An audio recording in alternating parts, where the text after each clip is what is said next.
बांगलादेशमध्ये सध्या प्रचंड अस्थिरता पसरली आहे। गेल्या अनेक महिन्यांपासून सुरू असलेल्या हिंसक आंदोलनानंतर शेख हसीना यांनी आज अखेर राजीनामा दिलाय आणि त्यानंतर काही मिनिटातच त्यांनी देश सोडलाय। त्यांचं विमान काही मिनिटात नवी दिल्लीत लँड होणार आहे आणि तिथून त्या लंडनला जाण्याची शक्यता आहे। दिल्ली विमानतळावर विमानात इंधन भरून विमान लगेच टेक ऑफ करतं की त्या नवी दिल्लीत काही तास थांबतात हे पाहावं लागेल। नवं सरकार स्थापन होईपर्यंत अंतरिम सरकार देश चालवेल अशी घोषणा लष्कर प्रमुखांनी केली आहे। त्यांनी सर्वपक्षीय बैठक देखील बोलावली। दरम्यान अनेक भागांमध्ये लावण्यात आलेला कर्फ्यू हटवण्यात आलाय। भारत या सगळ्या परिस्थितीवर बारीक लक्ष ठेवून आहे। खबरदारी म्हणून भारत बांगलादेश सीमेवर सुरक्षा आणि गस्त ही वाढवण्यात आली आहे।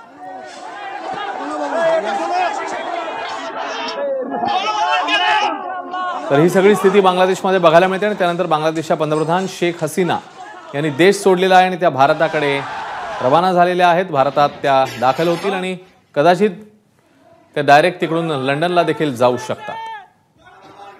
काही वेळ दिल्लीला थांबणं की लगेचच लंडनला जाणं अशा काही गोष्टी सध्या समोर येत आहेत।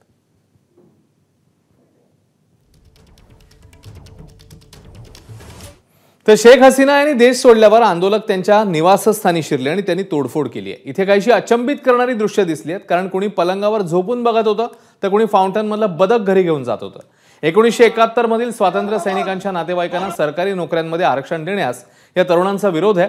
त्याबद्दल गेल्या काही महिन्यांपासून बांगलादेशमध्ये वातावरण पेटलेलं होतं, तापलेलं होतं।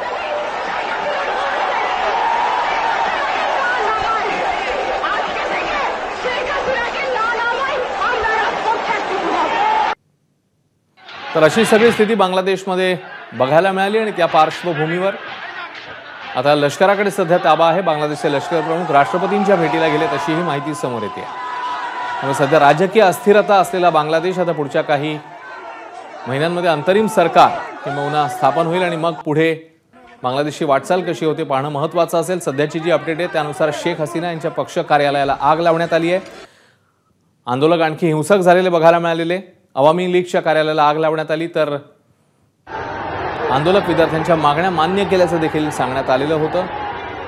राजकीय घडामोडींनी बांगलादेशात वेग घेतला।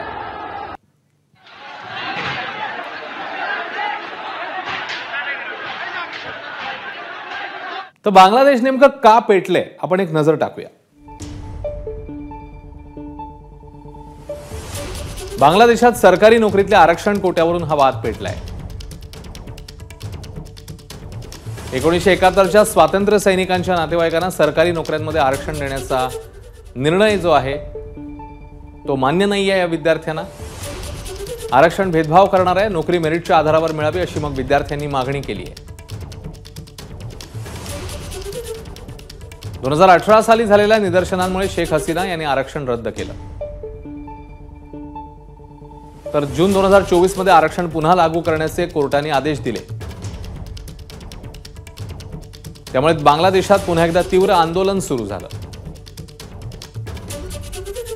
ढाका आणि इतर मोठ्या शहरात गेले अनेक दिवस विद्यार्थी रस्त्यावर उतरलेले। आंदोलकांना शेख हसीना रझाकार म्हणाल्यानं तीव्र संताप हा पाहायला मिळाला। रझाकार हा शब्द 1971 मध्ये पाक लष्कराला मदत करणाऱ्यांसाठी वापरला जातो।